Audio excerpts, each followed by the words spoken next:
bakit hanggang ngayon ay hindi ka pa rin nai-invite sa ads on Reels. Maaaring hindi ka sumusunod sa content monetization policies. At napakalinaw po dito.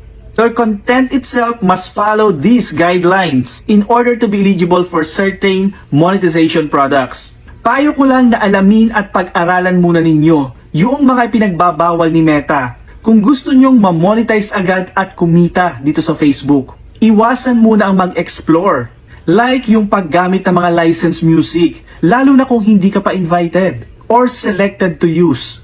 At yung paggamit ng third-party materials or yung hindi kayo ang original na may-ari ng content na hindi nyo man lang nilagyan ng proper enhancement. Ngayon pa lang po ay simulan nyo na ang maglinis ng account ninyo kung gusto nyo na ma-monetize agad. Tatanungin ko kayo, kailan kayo maglilinis ng account ninyo? Kung kailan naka 200 videos na, 300 videos, or 400 videos na. Napakahirap na pong linisin ang ganyang kadami. Pero kung desidido kayo na ma-monetize, ngayon pa lang po ay simulan nyo na ang maglinis. Follow and share.